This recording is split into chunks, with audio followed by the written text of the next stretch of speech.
going to learn how to graph some lines. You already know about the coordinate plane and plotting and labeling points. So today we're going to put all that to work.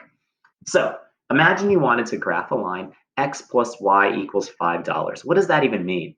Well, imagine you and your sister were trying to save some money. Your x, your sister's y, and you were thinking, what are some different possible combinations that could help you save that $5? That's what we're going to do in this little XYT chart here. We're going to come up with combinations for x and y, or you and your sister saving money, that would add up to $5. So what are some points that could work? What are some numbers? Well, we could have x be 0 and y be 5, right? 0 plus 5, plug it in, is 5. How about if we do 1 and 4? You save $1, your sister saves $4. How about if we reverse it? You save $4, your sister saves $1. How about if we do something kind of like funny here? What if you actually lose $3? Well, that's not helping the savings, is it? Well, now -3 plus what would equal 5? Well, your sister would have to save $8. So what we have here are a bunch of combinations for x and y that make this equation true. Now we're going to use what we know about labeling plotting points on the coordinate plane, and we're going to see what happens. So this first point, 0, 5, is going to be right around here. 1, 4, that means we're going to go over 1, up 4. 4, 1, that means we start at the origin, we go over 4, up 1. -3, 8, we go this way, left 3, and then down 2, 4, 6, 8. And, something happened there. What did I do wrong? Oh, I know, I went down instead of up. Crazy me. See, that's a mistake you don't want to make. So we go over 3 and up 8, and now, oh, I see what's happening here. All these dots go in a line, so we can use our line tool here, and we'll see how I do with this.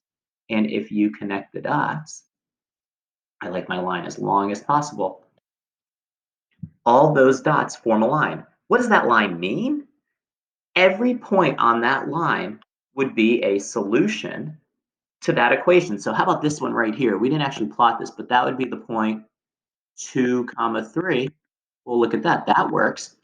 That point down here, -3, -8, it's not on the line, so we know that -3, -8 doesn't satisfy the equation. So this line is a really fast way of saying that's every solution to this possible equation, this problem. Notice how there's arrows on the ends. That shows that this line is going to go on forever and ever. Also, if you want to pick a little point in between here, even that would be a solution. So maybe that point would be 1/2, 4.5. And 1/2 plus 4.5 equals 5. So how many points, how many solutions there are on this line? There are infinite. So let's try another one. Again, your solution here is the actual line. So let's pick some points that satisfy this equation. I like to start by plugging in 0 for x. If you say 2 times 0, that's 0 minus 7, 0 negative 7. How about if we plug in 1 for x? I'll actually show that one down here. Y equals 2 times 1 minus 7. Y equals 2 minus 7. That's -5. So we have a point 0, -5. And then what if we do -1? It's kind of crazy. 2 times -1 would be -2 minus 7 is -9. Let's see if this makes a line. 2, 4, 6, 7, 0, -7, 1, -5, 2, 4, 5. -1, -9, that's 8, -1. Well, look at that. And I'll be lazy here. I won't use the line tool. Let's try to freestyle it. That's my line noise. And once again, we get a somewhat straight line because of my poor drawing skills.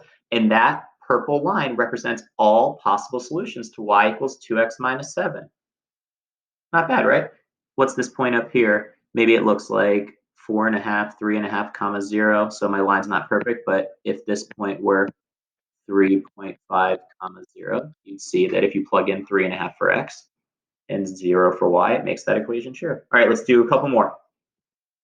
-3x plus 4. Again, I'm going to start by plugging in some values for x and figuring out the values for y. If I plug in 0 for x, I get -3 times 0 plus 4, which is 4. I'll plot it as I go this time. 0, 4. If I plug in, let's try 2 this time. Negative 3 times 2 is negative 6, plus 4 is negative 2. So 2, negative 2. 2, negative 2 is right here. And then just for fun, let's try a negative, negative 1. Negative 3 times negative 1 is 3, plus 4 is 7. And if we've done this correctly, it should make a line. Let's get my line tool again. And again, the sound effects are key. And there's our line. All right, one more for you to do on your own. Try it out. Negative 5x plus 1. Make your little XY chart. Find at least 3 points. If they make a line, you're probably doing it right. If they don't make a line, you probably made a mistake. You can see a little piece peeking out here. And did you get this? One note here, you did not have to get the same XY combinations as I did. In fact, there's infinite possibilities. Those are just the 4 that I picked. But no matter which points you picked, your line should look as straight and beautiful as mine. All right, good luck graphing lines. Adios.